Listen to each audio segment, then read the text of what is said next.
இந்த வீடியோல நாம பட்டியலின மக்களுக்கான தேசிய ஆணையம் பத்தி பார்க்க போறோம். இதை குறிப்பிடக்கூடிய அரசியலமைப்பு சரத்து 338. இந்த அமைப்பை அரசியலமைப்பு அமைப்புன்னு சொல்றாங்க. கான்ஸ்டிடியூஷனல் பாடி அப்படின்னா அரசியலமைப்பு உருவாக்கப்படும் போதே இந்த அமைப்பு எல்லாம் என்ன ஆயிடுச்சு அப்படின்னா உருவாகிடுச்சு. அதனால அது நடைமுறைக்கு வரும்போது இந்த அமைப்புகளும் நடைமுறைக்கு வந்ததுனால இதுக்கு பேரு அரசியலமைப்பு அமைப்புன்னு சொல்றாங்க. ஆனா அதே நேரத்துல பெண்களுக்கான தேசிய ஆணையம், சிறுபான்மையினருக்கான தேசிய ஆணையம், குழந்தையின் பாதுகாப்பிற்கான தேசிய ஆணையம் எல்லாமே பாராளுமன்ற சட்டத்தின் மூலமாக உருவாக்கப்பட்டது. அது அரசியலமைப்பு அமைப்பு கிடையாது, அது சட்டப்பூர்வ அமைப்பு அப்படின்னு சொல்லுவாங்க.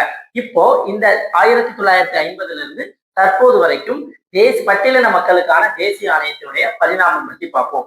சோ இந்த பரிணாமம் அப்படிங்கிறது என்னன்னா, ஆரம்பத்துல எஸ்சியும் எஸ்டியும் ஒரே சிறப்பு அதிகாரிகளுக்கு கீழே தான் என்ன பண்ணப்பட்டுச்சு அப்படின்னா உருவாக்கப்பட்டுச்சு. இதுதான் ஆர்டிகிள் 338 சொல்லுது. ஒரு சிறப்பு அதிகாரி இருக்கணும். யாருக்கெல்லாம்? பட்டியலின மக்களுக்கும் பழங்குடியின மக்களுக்கும். எதுக்காக? அவங்களுக்கு அரசியலமைப்பு என்ன பாதுகாப்பு கொடுத்திருக்கோ அதை பத்தி விசாரிச்சு குடியரசுத் தலைவர்கிட்ட அறிக்கை சப்மிட் பண்ணணும். அதுக்கப்புறம் அந்த ஸ்பெஷல் ஆபீசர் அப்படின்னு சொல்லக்கூடிய சிறப்பு அதிகாரி கமிஷனர் அப்படிங்கிற பெயர் மாற்றப்பட்டார். அதன் பிறகு 1978 ஒரு பல உறுப்பினர்களை கொண்ட ஒரு ஆணையத்தை உருவாக்குனாங்க.